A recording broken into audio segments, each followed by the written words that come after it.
नमस्कार मंडळी. स्नेहल प्रकाशनतर्फे सादर होणाऱ्या लेखकांच्या सहवासात या सदरामध्ये आपल्या सगळ्यांचं स्वागत. आपण नामवंत लेखकांशी या निमित्ताने गप्पा मारतो. याच्या आधी आपण मूर्तिशास्त्राचे गाढे अभ्यासक गुरुवर्य डॉक्टर देगलूरकर सर, गीता धर्ममंडळाचे अध्यक्ष मुकुंदराव दातार, प्रतिभाताई शाहू मोडक अशांची गप्पा मारल्या. त्यांचं जीवनचरित्र, त्यांनी केलेलं काम हे सगळं जाणून घेतलं. अशाच या मालिकेमध्ये आज आपण प्राचार्य श्याम भुर्के सर यांच्याशी आज आपण गप्पा मारणार आहोत. भुर्के सर, या कार्यक्रमात आपलं स्वागत आहे.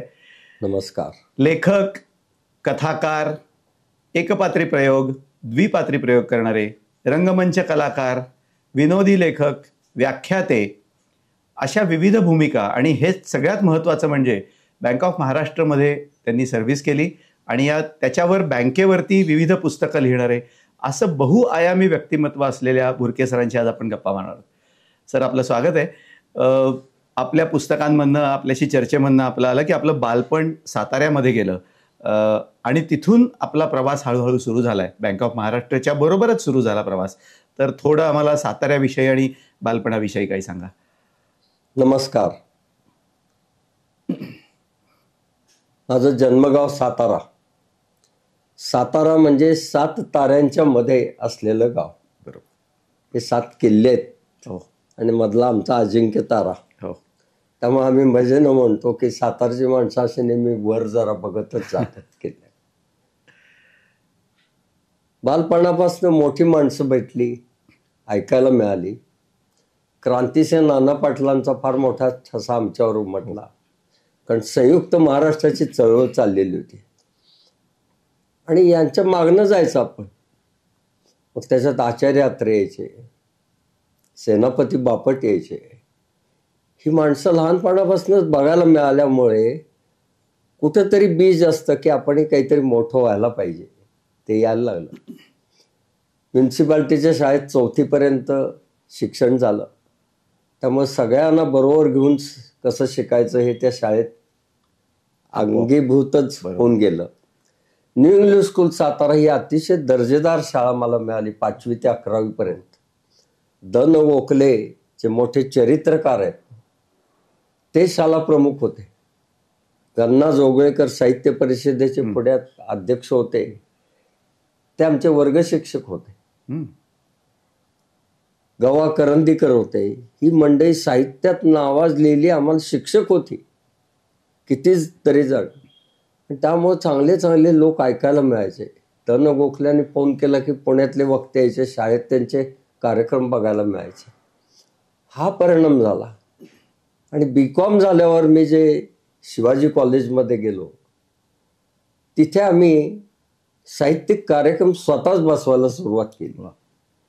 त्यामुळे स्टेजवर जाणं, काहीतरी स्वतः एखादी छोटी नाटिका लिहिणं, ती सादर करणं, ह्याचं नकळत ते ट्रेनिंगच मिळत गेलं. आणि कॉलेजचं गॅदरिंग आपण गाजवलं पाहिजे यानं अशा स्क्रिप्ट तयार करून सुरुवात केली. गाभुळलेल्या चिंचा नावाचा कार्यक्रम बसवला, वात्रटिकांचा, पाडगावकरांच्या, आणि फार धमालच त्याच्यात झाली. तिरप्या तिच्या नजरेवरी बेहद्द आहे खुश मी, तिरप्या तिच्या नजरेवरी बेहद्द आहे खुश मी, आज पण कळले मला ते ऐसेच पाहते नेहमी. वा वा. जो प्रतिसाद आला त्यावेळेला कळतं आपल्याला जमतंय. आणि पुढच्याला तो इतका उत्साह येऊन तोही म्हणायला लागला, मराठीचे मास्तर कविता करू लागले, मराठीचे मास्तर कविता करू लागले, म्हणून म्हणतात त्यांचे लग्न सुद्धा मोडले. वा वा. पुढच्याला आणिच उत्साह आला. इंग्रजीच्या मास्तरांना खूपच शब्द येतात, इंग्रजीच्या मास्तरांना खूपच शब्द येतात, कारण ते उशाखाली डिक्शनरी घेऊन झोपतात. वा. आता मी विंगेत आल्यावर एकमेकांना कडकडून मिठी मारली, कारण 5 जणांनी मिळून हा बसवला होता. अरे आता आपल्याला जमतंय. आणि मग कॉलेजमधल्या मुलांच्या अपेक्षा वाढायला लागल्या आणि आम्ही एक सादर करायला. पुलंच्या एकांकिका, विठ्ठल तो आला पूर्वज, सारं कसं शांत, नाटकं, फुलपाखरे, वाजे पाऊल आपले, अशा यातनं सर्व जी प्रगती व्हायची ती व्हायला लागली. त्यामध्ये तिथे अखिल भारतीय विद्यार्थी परिषद यांचा एक कार्यक्रम होता की सर्वप्रथम आलेल्या विद्यार्थ्यांचा सत्कार. त्याच्यात त्याला FY BCom ला मी पहिला आलो होतो म्हणून ते माझ्याकडे आले. तसा काय मी सर्व विषयात पास झाल्यामुळे पहिला आलो होतो खरं, पण झालं. आणि त्यांचं मी कार्यक्रमाची पद्धती हे सगळं पाहिलं तर मला म्हटलं चांगल्या पद्धतीने करता येतं. आणि त्याच्यात मी ओढला गेलो. इतका त्याच्यात मी समरस झालो की सातारचा विद्यार्थी परिषदेचा मी प्रमुखच झालो. वा. आणि मोठमोठ्या कार्यक्रमामध्ये मला भाग घ्यायला संधी मिळाली. त्यातला पहिला कार्यक्रम म्हणजे कन्याकुमारीला स्वामी विवेकानंदांचं स्मारक बांधायचं होतं एकनाथजी रानडे यांच्या कल्पनेप्रमाणे. आणि संपूर्ण भारतातनं निधी गोळा करायचा होता. त्याच्या जिल्हावार समित्या केल्या होत्या. सातारा जिल्ह्याची जी समिती होती त्याच्या अध्यक्ष होत्या छत्रपती सुमित्रा राजे राणीसाहेब भोसले. कार्याध्यक्ष होते प्राचार्य शिवाजीराव भोसले. वा. ते मला म्हणाले तू मला कार्यवाह हो. वा वा. कारण त्यांच्या एका कार्यक्रमात मी व्यवस्थापन इतकं चांगलं केलं होतं ते बघून खुश झाले आणि त्यांनी मला हे सांगितलं. मी म्हटलं आनंदच आहे. मग काय त्यांची गावोगावी व्याख्यानं ठेवायची, प्रास्ताविक मी करायचं किंवा आभार मी मानायचे आणि 1-1 रुपयाची कुपन ती देणगी कुपन विकायची. त्या काळामध्ये आम्ही सातारा जिल्ह्यात संपूर्ण 1 लाख रुपये 1-1 रुपयानं गोळा केले होते. म्हणजे विवेकानंद स्मारकासाठी कार्य केलं हा भाग वेगळा. माझं वक्तृत्व सुधारलं. सभेपुढे जायचं कसं हे यायला लागलं आणि मजा आली. सगळे किती लोकांशी भेटायचं कसं, त्यातले मधले अडथळे पूर्ण कसे करायचे, ज्याला आता इव्हेंट मॅनेजमेंट म्हणतात ते आम्ही त्यावेळेला पूर्ण शिकलेलो होतो. त्यावेळेला काय करायचं हे सगळं. दुसरा असाच प्रसंग झाला. पुण्यातनं निरोप आला. संगीतकार सुधीर फडके आणि शिवशाहीर बाबासाहेब पुरंदरे यांनी बोलवले म्हणून. अरे वा. मी उत्साहातच आलो. ते म्हणाले की गोवावीर मोहन रानडे आपले पोर्तुगालच्या अटकेत आहेत आणि आपण त्यांना सोडवलं पाहिजे. त्याच्यासाठी संपूर्ण देशभर प्रचार करायचा आहे. तुम्ही सातारा जिल्ह्यात करा, आम्ही इकडे करतो असं. आणि तुम्ही सगळीकडे जाऊन ते सांगायचं, ग्रामपंचायतीत सांगायचं, कलेक्टरना निवेदनं द्यायची, काय काय करता येईल ते करायचं. आम्ही काय सोसायटच सुटलो. सायकल घ्यायची पहाटे आणि आज काय डबेवाडी, शेंद्रे, आपशिंगे गावात तर एवढं स्वागत झालं. कारण त्या आपशिंगे गावाचं वैशिष्ट्य असं तिथं प्रत्येक घरातला 1-1 जण किमान सैन्यात असतो. अरे वा, खूप छान. त्यामुळे ग्रामपंचायतीत त्यांनी आमचाही सत्कार केला. आम्ही तिथं व्याख्यान आणि जाऊन बोलायचं, अरे काय झोपलाय काय, आपले गोवावीर मोहन रानडे पोर्तुगालमध्ये इतके वर्ष अटकेत आहेत, त्यांना आपल्याला सोडवलं पाहिजे. कधी सह्या घ्यायच्या, कधी घोषणा करायच्या, हे करायचं. आता मला वाटतं की मी त्या शेंद्र्याला खेड्यामध्ये पोर्तुगाल विरुद्ध बोलून पोर्तुगाल सरकारवर काय परिणाम होणार. आणि विशेष म्हणजे भारताचे आणि पोर्तुगालचे राजनैतिक संबंध सुद्धा नव्हते. कसं काय पोचवणार. पण काय व्हायचं ते झालं आणि महिन्याभरात ते सुटले. अरे वा. त्याचा जो आनंद झाला आम्हाला. आणि आम्ही त्यांना विनंती केली की तुम्ही आता मुंबईवरनं गोव्याला जाताना साताऱ्यात सत्काराला आहे. आणि 11:30चा सुमार होता दुपारचं. कडक ऊन होतं त्यावेळेला. जे मोठमोठ्या सभांना, नाना पाटलांच्या सभांना घ्यायचं ते मैदान आम्ही घेतलं होतं, गांधी मैदान. आणि तिथं गोवावीर मोहन रानडे यांचा सत्कार केला. आमचे विद्यार्थी परिषदेचे त्याचे प्रमुख दासी देसाई यांचं इतकं सुरेख भाषण झालं आणि संपूर्ण मैदान भरलं होतं. 10,000 लोक उन्हात बसलेले होते. हे करायला लागल्यावर आणखीन काय अंगात यायचंय. म्हणजे मी म्हणायचो विद्यार्थी परिषद म्हणजे MBA ला न जाता MBA व्हायचा मार्ग. पण तुम्ही त्याचा लाभ घेऊन चांगलं विधायक काम करत राहायला पाहिजे. कोणाबद्दल द्वेष नाही, काही नाही, चांगलं काम करत राहायचं. काम करत आहे. तेवढ्यात एकदम मनात आलं की आता नेताजी सुभाषचंद्र बोस जयंती ती करूया. मग आम्ही सुभाषचंद्र बोसांचं चित्र काढलं. एवढं चित्र आता कसं काढायचं तर पुस्तकात एवढं आहे, त्याचं माप बघत आम्ही चित्रकार नाही तरी असं करत करत करत मोठं पोस्टर केलं. हे मिरवणुकीत घ्यायचं. आता मिरवणुकीला लोक कोण मिळणार, तर मग शाळातनं जाऊन त्यांना विनंती केली की तुम्ही मुलं पाठवा, मुलं तुम्ही भाग घ्या त्याच्यात. आता गर्दी कशी करायची त्याच्यात आम्हाला एक कळलं की इथे एक कॉम्रेड ॲडव्होकेट आहेत, त्यांच्या घरी नेताजी सुभाषचंद्र बोसांच्या भाषणाची रेकॉर्ड आहे. हो, त्या तबकडीला. हा, त्यांना भेटलो. ते म्हटलं आहे, पण आता कधी वापरली नाही, ती वेडी वाकडी झाली असेल, लागणार नाही, द्या तर म्हटलं. मग मी त्यातल्या तज्ज्ञाला विचारलं. तो म्हणला ही सरळ करता येईल, फक्त ही सरळ उन्हात करता येईल आणि तुम्ही तिथं बसून राहायला पाहिजे, ती जास्त हे होत नाही. हो, आम्ही उन्हात बसून तास ती सरळ केली आणि गावात जाहिरात केली की गांधी मैदानावर नेताजी सुभाषचंद्र बोस यांचा आवाज ऐकायला जमा, आवाज ऐकायला जमा. आणि रक्तदान शिबिर ठेवलं होतं. त्यांची कॅपॅसिटी संपली, क्षमता संपली रक्त घ्यायची, इतकी गर्दी झाली होती. असं एखादा कार्यक्रम यशस्वी कसा करायचा हे त्यातनं शिकलो.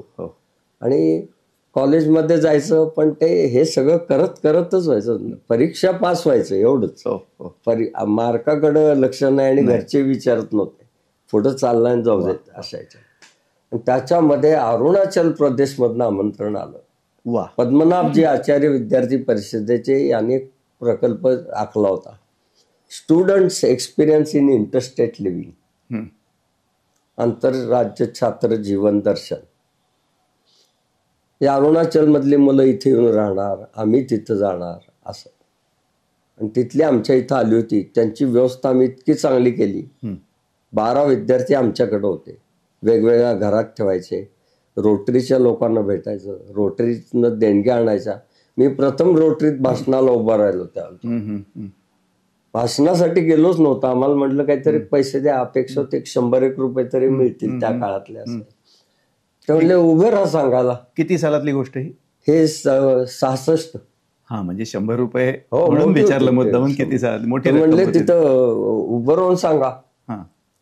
मग मी भाषण टोकलं आणि म्हणले हॅट फेरवा. म्हणले मला काय कळेना हॅट फेरवा काय, तर तिथला पद्धत होती ती देणगी घ्यायची. म्हणजे आपला रुमाल आहे तो असा फिरवायचा, लोक त्याच्यात पैसे घ्यायचे. आणि त्या आम्हाला 100 पेक्षाही जास्त मिळाले. इतकंच काय, त्या मुलांना राहायचे, कुटुंबही त्यांच्यातनं मिळाले. अरे वा, काय काय घडत होतं साताऱ्यासारख्या ठिकाणी आम्हाला, हे आता मला आठवतं. आणि त्यांचं मग पुन्हा आमंत्रण आल्यावर मी गेलो अरुणाचलमध्ये. माझे प्रमुख त्यावेळेला जे पद्मनाभजी आचार्य होते, हे पुढे नागालँडचे राज्यपाल झाले. आमचे परत छोटे छोटे गट केले होते. त्या 4 जणांच्या गटाचे मदनदास देवी हे माझे प्रमुख होते. ते फार मोठे समाज कार्यकर्ते. आणि त्यांच्या ह्याच्यात आम्ही गेलो आणि तिथं आमच्या घोषणा होत्या, अलग भाषा अलग वेश फिर भी अपना एक देश. वा वा, पुन्हा होया गुवाहाटी, अपना देश अपनी मिट्टी, भारत माता की जय. वा. आणि त्यानं सगळं दणाणून जायचं. किती लोक भेटायचे. वीणादेव माझ्या बरोबर होते पुण्यातनं, मी साताऱ्यातनं. तर तिला सोडायला म्हणून आप्पा गोनी दांडेकर आले होते आणि ते 2 दिवस आमच्या बरोबर राहिले. अरे वा, एवढी मोठी संधी मिळाली होती. वा, की तिला सोडेपर्यंत असे सगळे भेटत होते. फार इतके प्रकल्प हे केले. साताऱ्यातल्या खूप आठवणी या गणेशोत्सव काय आणि काय काय सगळं. सर, याच्यात असं आणि जाणवलं की त्याच्यानंतर नोकरी लागली तुम्हाला. आणि जनरली असं असतं की नोकरी लागल्यानंतर अनेकांचं हे आत्तापर्यंत जे तुम्ही सांगितलेलं करिअर संपतं आणि अक्षरशः चाकरमानी होऊन जातात लोक. अनेक कारणं असतात त्यांना स्वभावाबद्दल. पण तुम्ही नोकरीला लागल्यानंतर तुमचं अजून फुललं. म्हणजे हे जे सगळं, ही जी पुंजी होती तुम्हाला आत्तापर्यंत मिळालेली, त्याच्यामुळे पुढचं व्यक्तिमत्व अजून फुललं. नोकरी लागल्यावर असं झालं नाही की आता हे झालं, तर तो अजून एक वेगळा त्याला हे मिळालं. तर बँक ऑफ महाराष्ट्राचे पण मोठे ऋण आहेत तुमच्यावरती, जसे तुमच्या बोलण्यातनं आणि लिहिण्यातनंही असं आलेले आहेत. ती किती साली झालं म्हणजे नोकरीला लागल्यानंतर? कारण हे बंद झालं असेल नंतर सातारा बंद झालं 1968 मध्ये. मी रहमतपूर ही साताऱ्यातली एकमेव शाखा होती सातारा जिल्ह्यात महाराष्ट्र बँकेची, तिथं क्लर्क म्हणून लावलं. पण हा जो काही प्रचार करणं हे तो भाग काही मनातनं जात नव्हता. अशातही देशपांडे या तिथल्या समाजसेविका होत्या. त्या म्हटल्या महिला मंडळात तू बचतीचं व्याख्यान द्यायला ये. अरे वा. म्हटलं येतो ना. आलो. तिथे यशवंतराव चव्हाण यायचे होते. आमचे साहेब म्हटले की तो हार घालायचा आणि त्याचं निवेदन तू करतो म्हणलं. SM जोशी आले होते, त्यांनाही आम्ही हार घातला बँकेतर्फे. असं म्हणजे छोटं छोटं जे असेल ते करायचं. पण महत्वाची प्रवृत्ती काय सांगतो मी, सकारात्मकता जी वाढलेली होती या सगळ्या कार्यक्रमातनं ती माझ्यात बँकेत कायम राहिली. आमच्या घरासमोर एक फार श्रीमंत यांचा वाडा होता, शहा म्हणून, आणि त्यांची आमच्याकडे सगळी खाती होती, कॅश क्रेडिट काय फिक्स्ड डिपॉझिट. त्यांच्या भाभीने एकदा मला जाताना पाहिलं आणि असं खुणवलं, आत या म्हणून. मी घरी गेलो. मला म्हणलं माझं स्वतंत्र खातं उघडायचं. बर. पण ते आमच्या शेटजींनाही कळता कामा नये आणि बाहेर तर कोणालाच कळता कामा. आणि त्या काळामध्ये बँकेत बाई येणं हेच विशेष होतं. त्या आल्या तर कळणारच गावात. कोणी काय सांगितलं असतं तसं जमणार नाही हो. त्याला हे लागेल, तुम्हाला बाहेर कळणारच ते. तर त्यांच्या अटी आहेत ना. मी म्हणलं मान्य आहे, करूया आपण. मी फॉर्म त्यांचा आणून दुसरी व्यवस्थित भरून घेतला सगळा. ओळख म्हणून घर पाहिलेलं असल्यामुळे मला सही करायची परवानगी होती, ती केली आणि खातं उघडलं. आता व्यवहार कसे करायचे हा प्रश्न होता न कळत. तर त्या आणि मी एक योजना आखली. काय, मी त्यांच्या दाराशी गेलं की ओरडायचो, आहेत का शेटजी? आणि शेटजी असले तर दाराशी यायचे, म्हणजे नमस्कार, बँकेत चाललो होतो. शेटजी नाही एवढं कौतुक, काय नवीन क्लर्क आहे बघा, मला नमस्कार करून जातो असं. आणि ते नसले शेटजी तर भाभी सांगायच्या जा किंवा या. या म्हटलं तर आत जायचं. त्या खुर्चीवर उभ्या राहायच्या आणि कपाटाच्या वर ठेवलेले पैसे काढायचे. तर म्हटलं कपाटात ठेवले तर घरच्यांना कळतं. बाप रे, किती एवढी गुप्तता ही. हो. आणि त्या काढून माझ्याकडे द्यायच्या. मी तो बँकेत भरायचं. पुन्हा पासबुक द्यायच्या वेळेला काय करायचं, आहेत का शेटजी? असा मी तो स्विस बँक अकाउंट 2 वर्ष चालवला. हे उदाहरण मी सांगतोय. नियम न मोडता बँकेचं हित राखत काहीतरी करता येते. ही पॉझिटिव्ह. आणि त्यांना उद्योग, त्यांना वाटलं आपलं बचत करावं, आपलं वेगळं खातं असावं, हे सुद्धा. त्यामुळे काय झालं की या 2.5 वर्षातच मी ऑफिसर झालो. 3च्या ऐवजी CIB पार्ट 1 झालो होतो. आणि काय सांगतील त्याला माझ्याकडे उत्तरच असायचं. सगळी कामं करायचं. मॅनेजर नसले तरी लोकांना पैसे नाहीत म्हणायचं नाही, कारण मॅनेजर यायला काही वेळ लागायचा. समोरच्या दुकानात जायचं, पैसे द्या 1000 रुपये खात्यात भरायला, ते आणायचे आणि याचं पेमेंट करायचं. तुम्हाला लागलं तर दुपारी परत 1000 घेऊन जा, नाहीतर खात्यातच येत. कधी नाही म्हणायचं नाही. आणि गोल्ड लोन वगैरे इतकं केलं, चांगलं आहे. प्रमोशन मिळाली सगळी. स्केल 1, स्केल 2, स्केल 3 मध्ये तर मी बँक ऑफ महाराष्ट्राची दक्षिणेकडची सगळ्यात मोठी शाखा लक्ष्मीपुरी कोल्हापूर त्याचा मॅनेजर झालो. आणि तिथे एक दिवस शिपाई आला सांगत की साहेब आपलं डिस्पॅच गेलेलंच नाही, टपाल पडू नये, दिवाळीची सुट्टी आहे त्यामुळे लोक रजेवर गेलेत आणि ते पडू नये. आणि त्या काळात डिस्पॅच म्हणजे बँकेचं हृदय होतं. लोकांचे पैसे सगळे त्यातनच जायचे. मेल ट्रान्सफर, डिमांड ड्राफ्ट, IBCचे प्रोसिड्स सगळं. मी त्याला म्हटलं आपण करूया का. हा आपण शब्द फार महत्वाचा आहे. अगदी. तू करतोस का रे. मग त्यानं दाखवलं असतं करतोय म्हणून, कारणही सांगितले असते. नाही आपण करूया का. त्याला आनंद झाला आणि आम्ही बसलो होतो. मी पाकिट द्यायचो तो चिकटून देत होता. तेवढ्यात निरोपाला हेड ऑफिसचा तुम्हाला फोन आहे. आणि फोन घ्यायला मी गेलो. त्याला मोबाईल नव्हते, लँडलाईन जवळ गेलो. तिकडून म्हणाले नमस्कार, मी लोकमंगलमधनं बँक ऑफ महाराष्ट्राचा जनरल मॅनेजर स्टाफ डिपार्टमेंटचा प्रमुख बोलतोय. बुरके तुमचं अभिनंदन, तुम्ही आता बँकेत एक्झिक्युटिव्ह झालेला आहे, तुम्हाला स्केल 4 मिळालेली आहे. अरे वा वा वा. मी हे का सांगतोय, मी काम कुठलं करत होतो, डिस्पॅचचं. ही माझी बँक आहे, पडेल ते काम करायचं ही वृत्ती ठेवली. त्यामुळं मला ते झालं. आणि बँक ऑफ महाराष्ट्राची सगळ्यात मोठी भारतातली शाखा बाजीराव रोड पुणे याचा मी चीफ मॅनेजर झालो. वा वा. आणि तिथं आलो त्यावेळेला स्टाफ तिथला एका ब्रँचचा त्या होता 325. एका ब्रँचचा 325.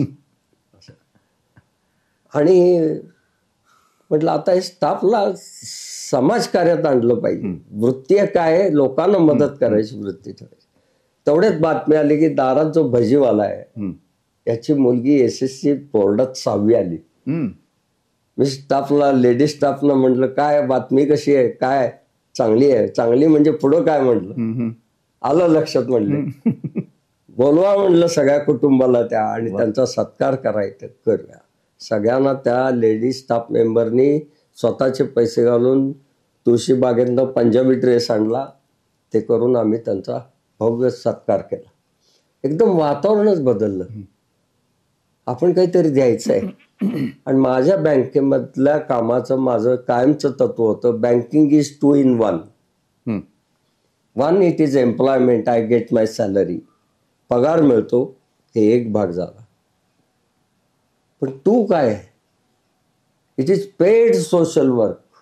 हो, समाज कार्य करायसाठी मी दिवसभर इथे येतो आणि त्याच्यात बघतो तर पगार जमावतोय. पूर्वी नाही तर कमालच आहे असं. आणि अशा योजना एक एक करत गेल्यावर काय वातावरण असं. तेवढ्यात मला असे फोन आला एक गॅरेजवाले दीक्षित म्हणून होते, सवाई गंधर्वचे कार्यकर्ते. ते म्हणाले पंडित भीमसेन जोशींना 20,000 रुपये आता कर्ज पाहिजे, देणार का? मी त्यांना म्हटलं तुम्ही जामीन राहणार का, कारण मला माझ्या नियमात बसवायचं होतं. ते म्हणले राहतो. म्हटलं द्या अर्ज पाठवून. असलं काही नाही, अर्ज पाठवून आम्ही आत्ता येणार आणि पैसे द्यायचे तरच येतो. अरे बापरे, बरं. नाही तर नको. मी म्हटलं एक बाजू बँकेला एवढी चांगली सेवा द्यायची संधी मिळते, त्यामुळे आपण केलंच पाहिजे. या म्हटलं कॅशियरला म्हटलं नव्या कोऱ्या नोटा पाकिटात घालून आणि 20,000 तुळशी बागेतनं गुलाबाचं फुल घेऊन ये आणि इथे बसून राहा. तो येतोय तोपर्यंत भीमसेनजी सुद्धा आले. आल्यावर नमस्कार नमस्कार म्हटलं. मला खूप आनंद झाला होता. बरोबर दीक्षिती होते. मानधनाचं पाकिट द्यायचं तसं मी ते पाकिट, अरे वा वा वा, किती छान. त्यांनी खिशात ठेवलं, फुल वास घेतला, बसले. म्हटलं आपण चहा घेऊया, हो घेऊया म्हणजे. तेवढ्यात फक्त प्रॉमिसरी नोटवर सही घेऊन ठेवली, बाकी काही नाही. काही तर विषयच नाही. कारण जोग साहेबांची जुनी एक त्यांनी आठवण सांगितली आणि तिथनं ते गेले. मला हेड ऑफिस मधून आमचे गांधी साहेब जनरल मॅनेजरचा फोन आला की बुरके आज मी तुमचं अभिनंदन करायसाठी फोन करतोय. आत्ता मला भीमसेन जोशींचा फोन आला होता आणि ते म्हणले आज जगामधलं एक आश्चर्य या पुण्यात घडलेलं आहे. वा. की ज्याला कर्ज पाहिजे तो एकही शब्द अजूनपर्यंत बोललेला नाही. हो. आणि तो देणारही त्याच्याबद्दल काही बोलला नाही, पण त्याच्या खिशामध्ये ती रक्कम, त्याच्या मनातली 20,000 रुपयाच्या कोऱ्या नोटावर गुलाबाचं फुल आणि चहा मिळाला. वा वा. असं बँकिंग यापूर्वी जगात झालं नाही आणि याच्या पुढे होणार नाही. वा वा. आणि मग त्यानं सगळे प्रवृत्त व्हायला लागले. आणि माझी बदली लगेच जिल्हा प्रमुख म्हणून झाली पुणे जिल्ह्याला. तिथेही मी योजना आखली. या संपूर्ण आपल्या पुणे जिल्ह्यातल्या 76 शाखामध्ये जेवढे अंगठेबाददारांची खाती आहेत ती सगळी या महिन्यामध्ये आपण सह्यामध्ये कन्वर्ट करायची. वा. आणि चित्रा नायकांना भेटलो, त्यांनी ट्रेनिंग दिलं सगळ्यांना आम्हाला. आणि संपूर्ण जिल्ह्यामधल्या भिंती रंगवल्या होत्या. बचत हवी, खातं उघडा, अंगठा नको, सही करा. सगळीकडं वातावरण झालं होतं.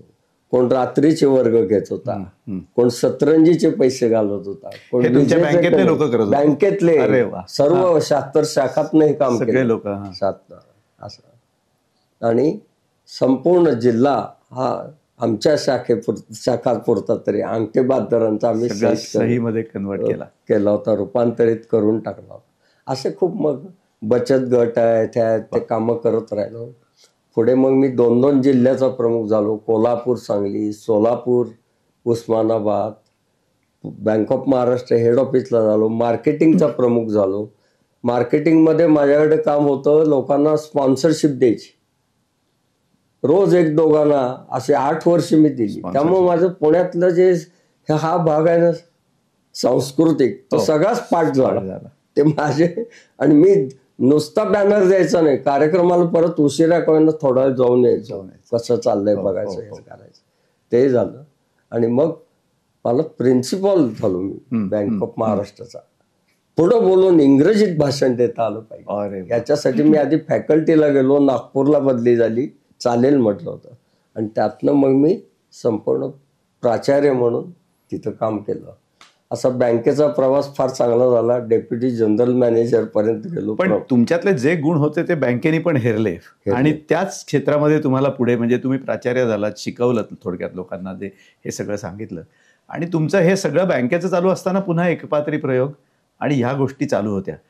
एकपात्री प्रयोग आणि हा नाटकामध्ये काम करणं, हे तर तुम्हाला कॉलेजमधनं मिळालेलीच ती तुमची पुंजी असणार. ती पुढे कंटिन्युएशनमध्ये कशी राहिली, सलग कशी राहिली? म्हणजे ती उर्मी तर असणारच सतत करायची, पण तो प्रभाव कोणाचा होता, की नाही नोकरी चालू असली तरी हे करतच राहायचं आहे आपल्याला? माझं वक्तृत्व सुधारलेलं होतं आणि मी लोकांना काय हवे तसे विषय निवडलेले होते. यशस्वी जीवनाची वाटचाल, विनोद मेजवानी किंवा विनोदाचं मराठीतील महात्म्य, असे लोकांना विनोद आवडतात. सभेत कसे बोलायचे, ही सगळं. लग्नानंतर माझ्या लक्षात आलं, माझी सौ गीता बोरके म्हणजे धनबाला हळदणकर मुंबईची, तिचा अभिनय फार चांगला होता, जबरदस्त. नाटकातनं भूमिका केलेल्या, चित्रपटातनं भूमिका केलेल्या. आणि मी त्याला नोकरी नको करू म्हटलेलं होतं, स्टेट बँकेची ऑर्डर असताना सुद्धा. अरे बाप, का तर मला प्रमोशन घेऊन गावोगाव फिरायचंय, तर बराबर जायचं आपण, एवढंच. मग तिचंही बंद पडायला नको म्हणून आम्ही द्विपात्री सुरू केलं. माझं वक्तृत्व, कारण मला आता पाठांतर आणि या बँकेच्या ह्याच्यात तालमी काहीच जमत नव्हतं.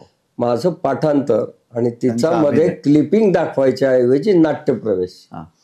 पहिला आम्ही खुमासदा रात्रे कार्यक्रम केला, कारण स्क्रिप्ट जबरदस्त पाहिजे. यात्रे म्हटलं की लोकांना आवडतात. तो इतका गाजला की दिल्लीमध्ये खासदारांसाठी आम्हाला तो कार्यक्रम करायला आमंत्रित केलं. कॉन्स्टिट्यूशन क्लब मध्ये आम्ही तो कार्यक्रम केला. असं तो झाला. मग पुन्हा एक आनंद यात्रा केला, तो कोल्हापुरात 20 खांडेकरांवर नंदादीप केला. हा नंदादीप कार्यक्रम असा आज तरी कोणीही करत नाही. खांडेकरांच्या वर द्विपात्री कार्यक्रम करणारे फक्त आम्ही आहे. आणि ते त्यांचं तयार केल्यावर मी त्यांच्या घरातल्यांना दाखवलं, मंदाकिनीला वगैरे. त्यांचा भाऊ म्हणला ते अमुक आहे का, त्या भावाला ते म्हणले तू गब्बेस, आपल्या सगळ्यांचा मिळून ज्याचा अभ्यास आहे त्याच्यापेक्षा जास्त त्यांचा अभ्यास खांडेकरांचा आहे, आपण नुसतं ऐकायचं आज म्हटलं. आणि आम्हाला तिथे सुनील कुमार लवटे हे खांडेकरांचे जो पुत्र मानलेले व्यक्तिमत्व आहे, त्यांनी आम्हाला त्यांचा मोठा अल्बम सारखं पुस्तक भेट दिलं त्या दिवशी. त्याच्यात असं लिहिलंय की भाऊसाहेबांचे कार्यक्रम गावोगावी करण्यासाठी आपल्याला हे सप्रेम भेट देण्यात येते. आणि करवीर नगरीमध्ये त्या करवीर वाचन मंदिरात भव्य सत्कार करून आम्हाला ते दिलं. असं फारही झालं. कोल्हापुरातच माझी जगदीश कबूडकरांची भेट झाली होती. म्हणजे बँक आणि विद्यार्थी परिषदेचे ते अध्यक्ष होते. तेव्हा ते म्हणले माझी तू मुलाखत घेत जा. आम्ही शनिवारी जमायचं दोघांनी मिळून, मी बँकेचं काम करून आणि ते प्रायव्हेट हायस्कूलची नोकरी संपून, आणि एसटीत बसायचं, पंढरपूर रात्रीत प्रवास करून, सकाळी उठल्यावर मग तिथला कार्यक्रम करायचा. पंढरपूरला तर त्यांनी आम्हाला पहाटेचं दर्शन दिलं 3:30ला त्यांच्या. आणि ते करून आम्ही कार्यक्रम केले. आणि रात्री निघणार तर तिथले उत्पात म्हणाले कुठे चालला, बैठकीची लावणी पंढरपुरात आल्यावर व्हायलाच पाहिजे, तुम्ही ऐकायला पाहिजे, आमचं ते वैशिष्ट्य आहे पंढरपूरचं म्हणणे. ते म्हणलं, मी म्हणलं तिकीट काढलेलं आहे 9:30च्या एसटीचं, आम्ही जाणार. आपले मी माझे मध्यमवर्गीय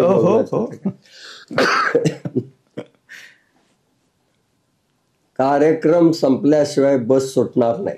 अरे बापरे. अच्छा. हा. आणि मग त्याने आम्हाला नेऊन त्या बैठकीच्या, मी म्हणलं जगुनाना पहाटे विठ्ठल दर्शन, रात्री बैठकीची लावणी. आणि ते करून फार काय बस थांबवायला लागली नव्हती, आवरला आम्ही आणि आलो तिथून. असं नगरला सगळीकडे त्यांच्यावर फिरलो असं. आणि त्यावेळेला पिंजरा गाजलेला होता, गर्दी व्हायची आणि टीव्ही नव्हता एवढा गाजलेला, त्यामुळं मी दिसायला जगुनानांच्या पेक्षा चांगला होतो त्यामुळे उतरलं की लोक माझ्या पुढे यायचे, या. माझं पहिलं काम जगदीश खेबुडकर असं हेच सांगायचं पहिलं. आणि तिकडं वळवायचं. ही मजा. किती माणसं भेटली. आणि पुलंचा कार्यक्रम करायचा होता ना, त्यावेळेला बेबी शकुंतला शेजारी राहत होत्या. त्यांना म्हटलं असा असा कार्यक्रम करायचा आहे, तुम्ही प्रमुख पाहुणे आहेत. पण म्हणलं मला एकाने भीती घातली की तुम्ही पुलंची परवानगी न करताय, हे बरोबर नाही. काय आलं तर सुनीताबाईंची नोटीस आल्यावर बघा काय होईल ते. तर त्या म्हणल्या असं आहे ना, मी लावते फोन. आणि त्यांनी पुलंना फोन लावला, असा आम्ही कार्यक्रम करतोय तुझ्यावरचा. बबडे तू आहेस ना, मग काय हरकत नाही. अरे वा, केवढं असं पुलं तिकडून म्हटलं. तरी मी हे सगळं वर्णन करणारं पत्र पुलंच्या पत्त्यावर अंडर सर्टिफिकेट ऑफ पोस्टिंग पाठवून पुढं काही नको म्हणून असं. आणि चांगलंच करत होतो, म्हणजे त्याला काय त्यांनी कधीच नकार दिलाच नसता. असे पुण्यामध्ये ज्यावेळेला साहित्य संमेलन झालं, त्याचं स्वागत म्हणून आम्ही 7 दिवस 7 साहित्यिकांवर कार्यक्रम केले, मी आणि सोने. द्विपात्री इतकं गाजत गेलं, सगळं भरलेलं असायचं SM जोशी सभागृह. आणि लोकांना इतकं ते भावलं होतं की त्यांच्यात एक मंडळ त्यांनी तयार करून शेवटच्या दिवशी सगळ्यांना लाडू वाटले आणि आमचा सत्कार केला. वा. मग नाटकात नागपूरमध्ये वगैरे असताना आम्ही दोघांनी नाटकात ही भूमिका केल्या काही, पण हा भाग असा चालला. आणि बँकेतल्या यातलं मार्केटिंगचा मी इन्चार्ज झाल्यामुळं ते सांगायची व्याख्यानं देणं, प्रेस कॉन्फरन्स घेणं, इतकंच काय, वसंत व्याख्यानमाला होती पुण्यातली, गाजलेली आहेच अजून. ते म्हणाले आता तुमचे 60 वर्ष झालीत बँकेला, तर त्याच्याबद्दल आम्हाला बँकेबद्दलचं व्याख्यान हवं. आमचे कामत साहेब होते, म्हणलं त्यांचं ठेवूया, पण म्हणलं ते इंग्रजीत बोलतील. ते म्हणले नाही आम्हाला मराठीत पाहिजे ते. मग म्हटलं असं करूया, त्या थोडं बोलले की मी बोलायचं असं. म्हणून ते शेवटी आमच्या दोघात मिळून ठेवलं आणि मी पूर्ण ते व्याख्यान केलं मराठीतलं. असं दोन्ही, म्हणजे वसंत व्याख्यानमालेमध्ये जाईल तिथं तयारी आमची हे बोलायचं. आणि चेअरमन वगैरेंचे इंटरव्ह्यू घ्यायचे, ते करायचं, टीव्हीवर बोलवायचं संपर्कात. त्यामुळं बँकेने माझ्या गुणाची कदर केली, मी बँकेला त्यातनं भरपूर दिलं असं. सर, हे चालू असताना म्हणजे हा तिसरा टप्पा आता पुढचा येईल की तुम्ही लिहायला कधी लागलात? कारण अनेक जण आजही असे आहेत, अतिशय उत्तम वक्ते आहेत, अतिशय सभा गाजवतात, मोठमोठे कार्यक्रम करतात, पण त्यांच्याकडून लिहिलं जात नाही. त्यांचं ज्ञान त्यांच्या पुरतंच राहतं किंवा त्यांच्याबरोबर संपतं, अशी उदाहरणं आहेत. पण तुम्ही लिहायला लागलात. जवळजवळ 25 पेक्षा जास्त तुमची पुस्तकं आहेत, त्याला पुरस्कार 40 पुस्तकं झाली तुमची, त्याला विविध पुरस्कारही मिळाले, तो भाग आहेच. पण मुळात लिहायला कुठून लागलात? म्हणजे तुमचं तुम्हाला वाटलं? कॉलेजमध्ये काय मी बघायला सांगितलं, मी अरुणाचल प्रदेशमध्ये 1.5 महिना राहिलो, नेफा, त्यावेळेला नेफा म्हणायचं. नेफा, हा. त्यामुळे कॉलेजच्या अंकामध्ये माझा लेख आला, मी पाहिलेला नेफा. आणि ते विशेष होतं त्या काळात, कोणी गेलेलंच नाही, नेफात गेला आपल्या इथला मुलगा. आणि ते आणि यशवंतराव मोहिते त्यावेळेला सहकार मंत्री होते, त्यांच्या हस्ते मला बँकेने सत्कार करून तो पुरस्कार दिला. तर आपण लिहू शकतो हे तिथं कळलं, म्हणजे तिथं लिखाणाला सुरुवात झाली. पण पुस्तकाला म्हणाल तर कोल्हापुरात मी मॅनेजर असताना तिथे सांस्कृतिक जरा वातावरण त्या मानानं पुण्याच्या मानानं कमी होतं. तर अनिल मेहता, मेहता पब्लिशिंग हाऊसचे, यांच्या इथं मी जाऊन बसायचो. आणि ते तिथं त्यांनी रणजित देसाईंची ओळख करून दिली. काय काय म्हणजे तिथलं वातावरण होतं असं. तर ते मला म्हणले काय करतोस सध्या? म्हटलं मी लायन्स क्लबच्या लोकांना सभेत कसं बोलावं शिकवतोय, मला पुस्तक दे म्हणले. आणि मी ते जवळजवळ 10 दिवसात 1 टाकी लिहून काढलं आणि त्यांना दिलं. ते पुस्तक आजपर्यंत इतकं गाजतंय की एखादं पुस्तक सतत चाललं हो हो की त्याला फार महत्वाचं आहे. सतत चालण्याला महत्व आहे. हो. कारण मला एक आठवतं, आमच्या बँकेतले मोठे साहित्यिक म्हणजे डॉक्टर वसंतराव पटवर्धन, आमचे चेअरमन, हो. त्यांनी मध्ये मला विचारलं किती पुस्तकं झाली. मी म्हणलं 40. किती टिकली? हा महत्वाचा प्रश्न विचारला त्यांनी. किती टिकली? म्हणून मला त्यातनं आठवलं की हे पुस्तक उगमापासनं 88 सालपासून आजपर्यंत सतत चाललेलं आहे. आणि माझ्या अंदाजानं 35 ते 40 हजार प्रती तरी सहज खपले. केवढं सतत चालू आहे, सतत चालू आहे. सर, तुमच्या बोलण्यात, वागण्यात आणि लिहिण्यामध्ये पण सकारात्मकता तर खूप आहे, पण एक विनोदाची झालरही आहे त्याला. कारण तुम्ही जे विनोदावरचं जे पुस्तक लिहिलेलं आहे तुम्ही, त्याच्या जे मागे लिहिलेत ते फार महत्त्वाचं आहे की दुःखाचे पक्षी आयुष्यामध्ये फडफड करतील, आपण एक लक्षात ठेवायचं की त्याला घर करू द्यायचं नाही. म्हणजे कितीतरी मोठा विचार, पण तो इतक्या सहजतेने तुम्ही सांगितलाय. विनोदी अंगाकडे तुम्ही गेलात, हा तुमचा मूळचा स्वभावच होता थोडा, का कोणाचा प्रभाव पडला आणि वाटायला लागलं की आपण असं करायला हवं? काय असतं, लहान गावात ज्यावेळेला आपण गटात बसतो त्यावेळेला नकळत विनोद होत असतात. कारण त्या आपापल्या ज्या अडचणी आहेत त्या घालवायला विनोदाची मात्रा असते. आणि गावामध्ये चांगले कार्यक्रम बघायला मिळाले. ते गजाभाऊ खांबेटे म्हणून होते, नकलाकार होते. आणि त्यांच्या नकला पाहिल्या की ते माझ्या अंगात इतकं भिनायचं की मी घरी आल्यावर ती नक्कल हुबेहूब करून दाखवायची. त्यामुळे कुठलं लग्न समारंभ असो, मुंज असो, काय असो, लोक जमतायत थोडा, श्याम ती नक्कल कर रे, तोपर्यंत मधल्या काळात काहीतरी हे कर. मी नकलाकार पाहिला झालो होतो, हे करायचं त्यात नाही झालो. आणि आचार्य अत्रेंची सभा ऐकल्यावर जे जाणवलं, अरे काय विनोद पेरतात ते, काय लाखाची सभा कशा हलवून टाकतात.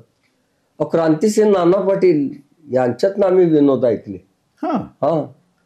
तर तुम्हाला सांगतो की ते बोलायला उभे राहिल्यावर असं पहिल्यांदा करायचं शड्डू, कुठे आहे तो आबा किसनवीर, म्हणजे विरोधी काँग्रेसचे उमेदवार, बोलवा त्याला, कुठं मतदान घेता, आपण कुस्तीच खेळू, जो जिंकेल तो निवडला. बस मूडच बदलून गेला सभेचा. असं करायचं. तर म्हणले आबा काय म्हणतात की हा नाना म्हणजे क्रांतिसिंह नाना पाटील हा काय शिकला नाही, अडाणी आहे, याला कुठं दिल्लीत पाठवताय या अडाण्याला. तर मी म्हटलं बाबा मी नाही शिकलो खरं आहे. माझ्याकडे एक जण आला, म्हणला नाना मला नोकरी लावा. म्हटलं काय शिकलाय? तो म्हणला MA झालोय, नोकरी मिळत नाही. मी म्हटलं बाबा मी विरोधी पक्षाचा, कुठं नोकरी लावणार, तो आपला आबांकडे जा आणि घे नोकरी. तो आबांच्याकडे गेला, किसनवीरांकडे. म्हणलं आबा नोकरी लावा. ते म्हणले काय शिकलाय? तो म्हणला मी MA झालोय. ते म्हणले आधी BA हो, मग बघू आपण पुढे जा. म्हणजे यांना अडाणी म्हणणारा त्याला उत्तर कसं द्यायचं हे विनोद. आणि मग काय ते 10,000 लोक हुई करायचे, टाळ्याने करायचे. तर विनोद हा अंगात भिनतच होता. वेगवेगळ्या अत्रे आहेत, ते आचार्य अत्रे तर आमच्या शाळेच्या मैदानावर त्यांचं अखिल भारतीय साहित्य संमेलनाला ते आले होते. त्यावेळेला प्रत्यक्ष स्वयंसेवक पुढे असल्यामुळं, झालेलं असल्यामुळं सगळीकडनं फिरत ते विनोद ऐकायचे, ते केलेले होते.